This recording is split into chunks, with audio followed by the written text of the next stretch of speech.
Song Revolution with John CHISUM on the NRT Podcast Network. Hey everybody, welcome back to the show. It's always great to have you here, and I hope that you'll take a minute to share and like and subscribe and help us launch Song Revolution out to all of your friends and fellow songwriters and worship leaders and anyone who loves worship and worship songwriting and anyone who might appreciate what we're doing here. You know, we're in our 8th year here at Nashville Christian Songwriters, and I think things are just cranking up. I'm so excited to share with you over the next few months some new opportunities that are coming up for us that I think you're really going to want to be in on. The first one is our next online workshop happening on June 10th. It's called Called to Write for the Kingdom, and I'm just so stoked about this topic that I wanted to dedicate this podcast to it and help you make this year count in a big way for your worship songwriting.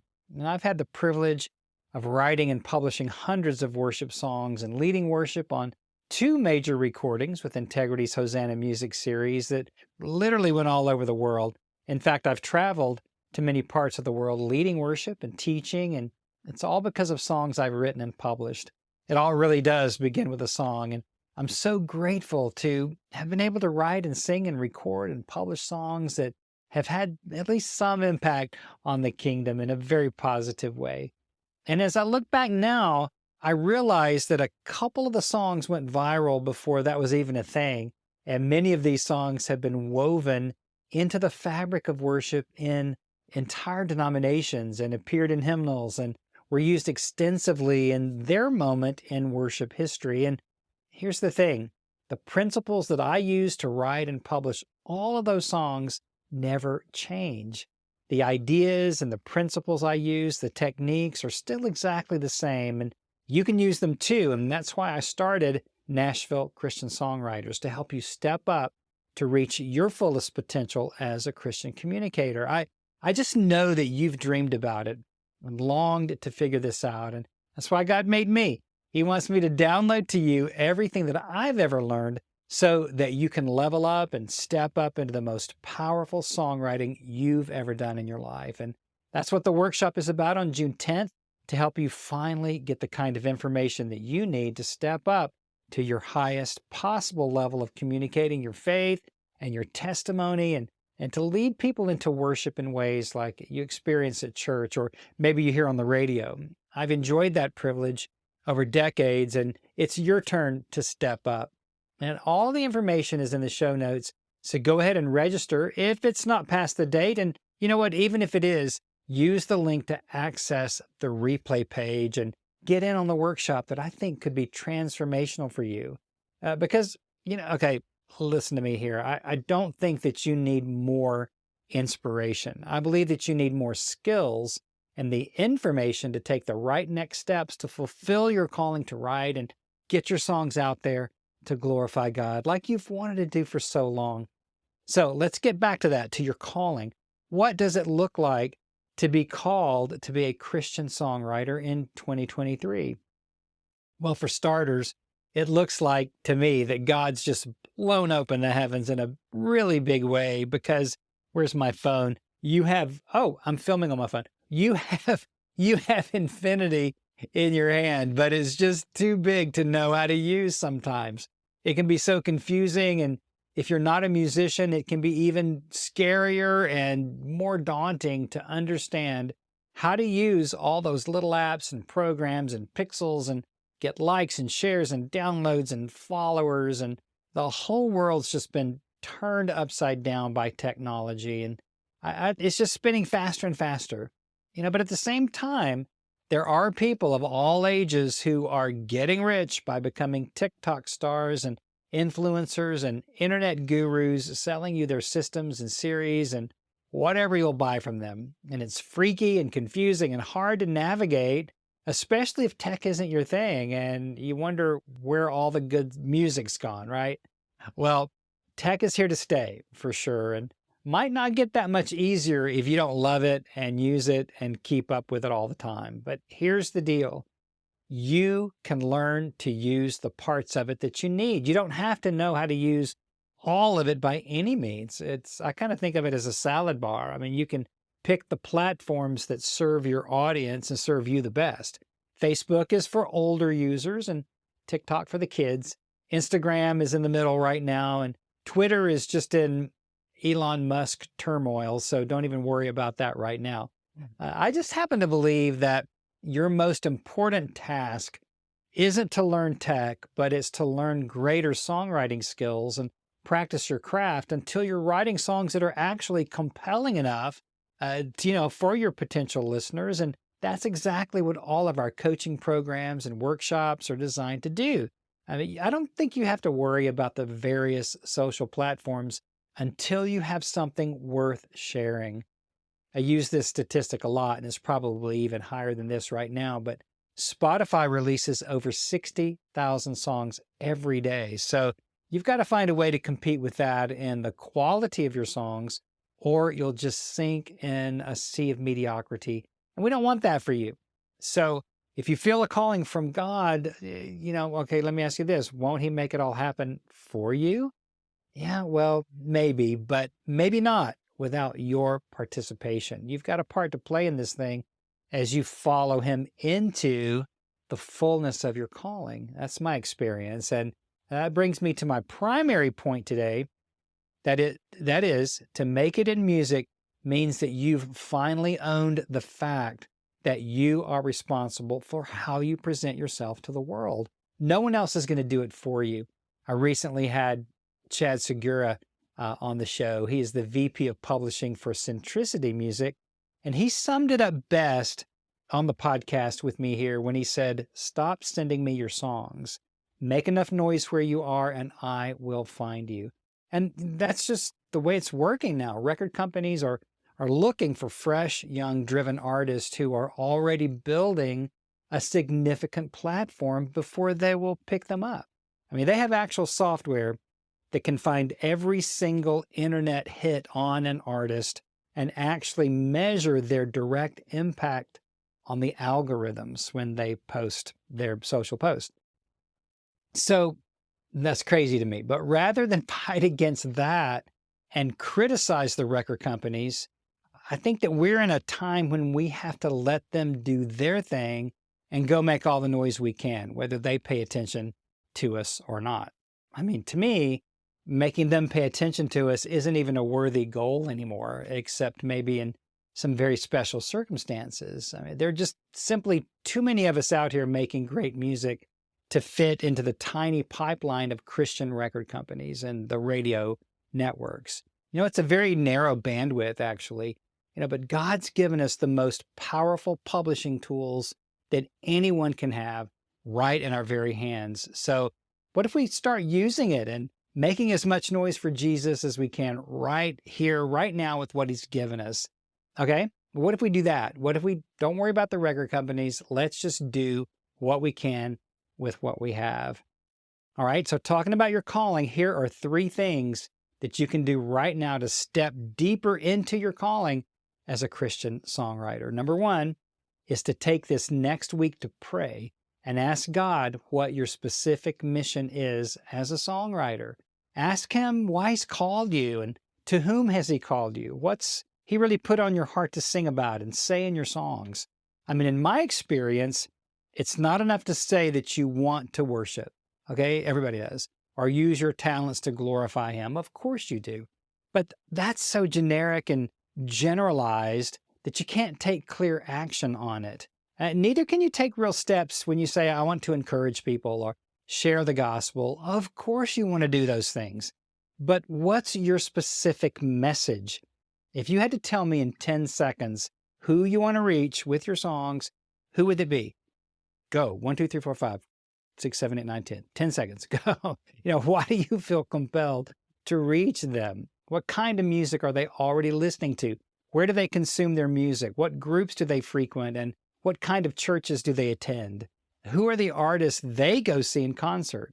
All these questions are important and influence everything about your songwriting, from word choices to the form of the song and the melodies you write and the singability, where the song is pitched and marketed, and really everything that you can imagine.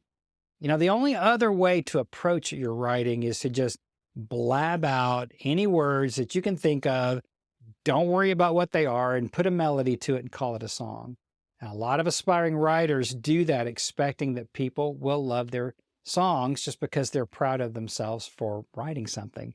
But until you flip the script and write for a real audience, you're just adding to the sea of songs out there that we're already drowning in, and there's just no good reason to do that.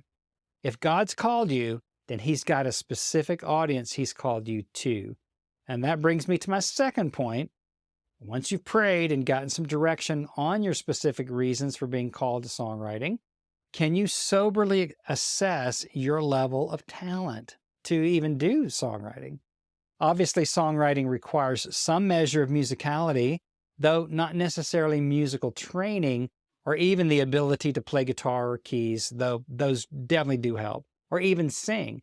I've known a number of highly successful songwriters who didn't play anything and they weren't singers, but they had an innate musicality that helped them hear how lyrics should be crafted to fit into different styles. And they literally had thousands of songs recorded, literally, and published in their careers.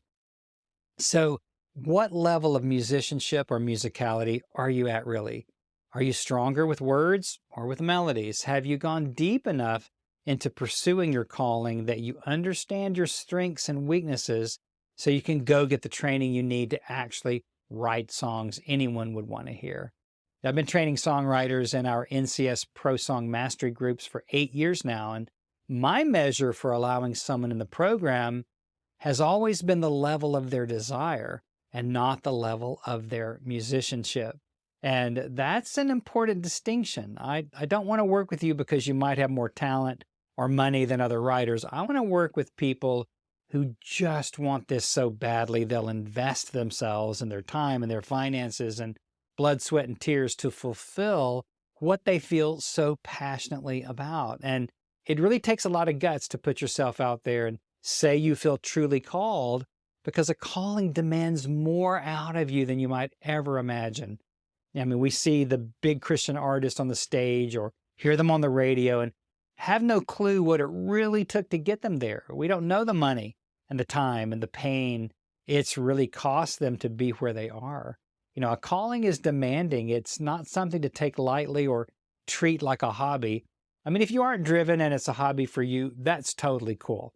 I'm really driven in my calling to download 40 years of success in songwriting, or I couldn't have survived 8 years of building Nashville Christian Songwriters and surviving all the ups and downs of running a business. It's cost me hundreds of thousands of dollars. Let me rephrase that. I've invested hundreds of thousands of dollars and one heart attack so far to keep it all going. But I'm truly passionate and driven, and I won't stop until I drop because I feel that committed to what God's called me to do. And that's how, that is to help you figure out how to do your thing in the biggest way possible. So once you feel a call and start to identify what it really is, then it's time to roll up your sleeves and get busy. And that's my third point for you. There's a wonderful quote from Antonio Machado, a poet, who said, "Wanderer, your footsteps are the road and nothing more. There is no road. The road is made by walking." You might have heard that. And that always reminds me of one of my life verses in Proverbs 16:9. And it says, "The mind of man plans his way, but the Lord directs his steps."